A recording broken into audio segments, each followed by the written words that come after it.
विश्व की number 1 two wheeler company hero के अधिकृत डीलर ठक्कर हीरो आपके लिए लेकर आए हैं सबसे सस्ता और सबसे अच्छा फाइनेंस मात्र 5,999 के साथ। आधार कार्ड लावे और अपनी मनपसंद की हीरो की बाइक ले जावे। अब हीरो के वाहन में पेट्रोल चोरी नहीं होगा और 2 लीटर पेट्रोल रखना भी अनिवार्य नहीं है एवं पहले से 6% अधिक माइलेज मिलेगी। एक बार सेवा का मौका अवश्य दीजिए। हमारा पता है ठक्कर हीरो इंदौर रोड खंडवा।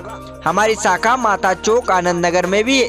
तो अभी संपर्क करें। हमारे मोबाइल नंबर है 9425928519 व 9575060232 व 626333111424। खंडवा के गर्ल्स डिग्री कॉलेज में कलेक्टर अनूप कुमार सिंह ने आज जन भागीदारी समिति की बैठक ली और फिर इसके बाद महाविद्यालय का निरीक्षण किया।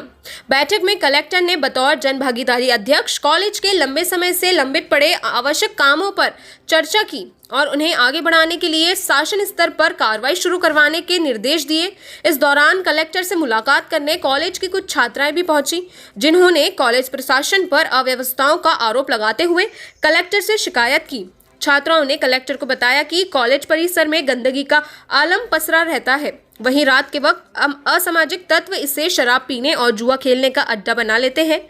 हमें अपनी सुरक्षा की चिंता होती है। कॉलेज का गेट खुला रहता है। कुत्ते तथा जानवर कॉलेज में घूमते रहते हैं। विषयों की क्लासेस भी नियमित नहीं लगती है। इसको लेकर हमने लिखित रूप से कॉलेज प्रशासन को अवगत कराया था, लेकिन इसका नतीजा शून्य निकला। इसलिए थक हार कर हमें अपनी मांगों को अपने समक्ष रखना पड़ रहा है।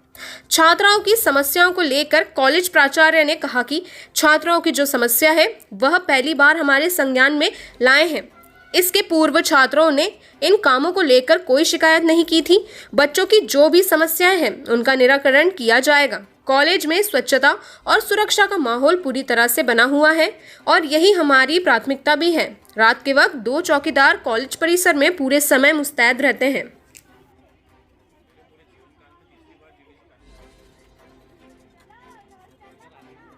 ये फर्स्ट ईयर की इसी कॉलेज की छात्रा हूँ। हम सब ने अपनी समस्या कलेक्टर सर को बताई है। यहाँ पर हमको ऐसा आप लोगों को बताया जा रहा है कि हमको किसी ने भड़काया है। हमको किसी सर टीचर ने नहीं भड़काया है। हम खुद यहाँ पर आते तो हमें खुद दिखता है कि यहाँ पर कैसी प्रॉब्लम्स है। कॉलेज में घुसते से जब गंदगी दिखती है तो क्या दिन भर में इंसान क्या पढ़ सकता है। यहाँ पर घुसो तो कबूतर की बीट्स पड़ी रहती है। अंदर जाओ क्लासरूम साफ बिल्कुल नहीं रहता। कुछ पंखे वर्क करते, कुछ पंखे वर्क नहीं करते। और वहाँ पर डेस्क बेंच को साफ़ करो, उसके बाद पढ़ने बैठो। वहाँ पर भी कौवे की या कबूतर की बीट रहती है, धूल जमा रहती है। इतनी धूल जमा रहती है कि अपना खुद का पेज साफ़ करो, कपड़े गंदे करो, फिर भी वो साफ़ नहीं होती है। और उसके बाद सबसे मेन प्रॉब्लम है वॉशरूम की। गर्ल्स कॉलेज है, वॉशरूम तो अच्छा होना चाहिए, लेकिन वॉशरूम ऐसा है कि लड़कियां जा ही नहीं सकती वहाँ पर। इतना गंदा होता है वॉशरूम। तो यहाँ पर क्या कोई सफाई कर्मचारी नहीं है? कब होगा वो वॉशरूम साफ़? कितने दिन तक ऐसे ही सहना पड़ेगा? और यहाँ पर और दूसरी मेन प्रॉब्लम ये कि ये कॉलेज के पिछवाड़ा है जो, उसमें इधर आगे से चले जाते हैं लड़के, वहाँ पर जुआ खेलते हैं और शराब पीते हैं। यहाँ कॉलेज के अंदर कुत्ते घूमते हैं। तो ये क्या है? हमारी सेफ्टी है कि नहीं कुछ? आज हमारे पास फ़ोटोज़ है आज की भी, उससे भी ज़्यादा डबल गंदा होता है। तो हम क्या, मतलब हमारे लिए सेफ्टी नहीं है कुछ? क्या रोज़ गंदगी यहाँ पर सहन करनी पड़ती है। कैंटीन में 2-2, 3-3 दिन पुराना खाना मिलता है। तो हम लोगों के लिए कुछ है नहीं क्या? हम लोग कॉलेज की छात्रा है ना, हमको पता है इसका अंजाम क्या आने वाला है। लेकिन किसी न किसी को तो स्टेप लेना ही पड़ेगा, तभी जाके कॉलेज का कुछ सुधार होगा। Thank you.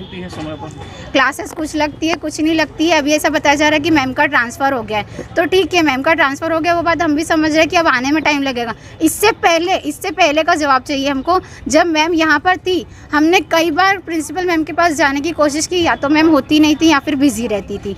और फिर इस सब के बावजूद हमने लेटर डाला सब लोगों ने मिलके। उस लेटर का कोई रिप्लाई नहीं आया। इवन खुला भी है कि नहीं खुला ये भी हमको नहीं पता है कि वो लेटर खुला गया है, पढ़ा गया है कि नहीं पढ़ा गया है। उसका कोई मतलब नहीं रहा। तो फिर हम कैसे अप्रोच करें? कलेक्टर सर बोल रहे हैं कि आप पहले प्रिंसिपल को अप्रोच करें। तो कैसे अप्रोच करें जब होता ही नहीं है, कुछ रिएक्ट ही नहीं आता है, रिस्पॉन्स ही नहीं देते? तो क्या ये छात्राएँ मेरे पास कभी नहीं आई। आज पहली बार ये छात्राएँ मुझे दिख रही हैं। और मैं तो 24 घंटे इस महाविद्यालय की सेवा में रत रहती हूँ। मेरी तरफ से कभी कोई कोताही नहीं होती किसी काम में, यदि मुझे समय पर सूचना मिले। चूँकि थोड़ी बहुत समस्याएं हैं कि अभी जैसे कैंपस बहुत बड़ा है, 2600 छात्राएं हैं महाविद्यालय में, तो थोड़ा सा अभी हमने एक वो फिर से रखा है प्रपोज़ल कि एक हमको स्वीपर की और ज़रूरत है, क्योंकि हॉस्टल है पीछे, इधर गर्ल्स टॉयलेट है, तो उस हिसाब से थोड़ी कमी तो है। तो अब मैनेज तो करना पड़ता है, हर चीज़ समस्या तो आती ही है, तो उसकी परमिशन हमें मिल गई है। और रही बात बच्चों की क्लास की, तो वो आजकल हायर एजुकेशन से ही ये अतिथि विद्वानों के लिए एक नियम आया है कि वो अपने घर के पास चाहें तो वो ट्रांसफ़र करा सकते हैं।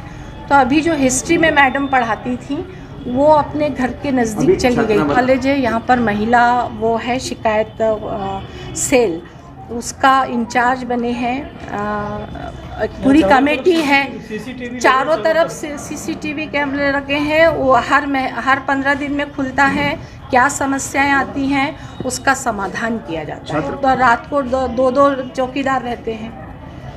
गलत बोल रही हैं वो।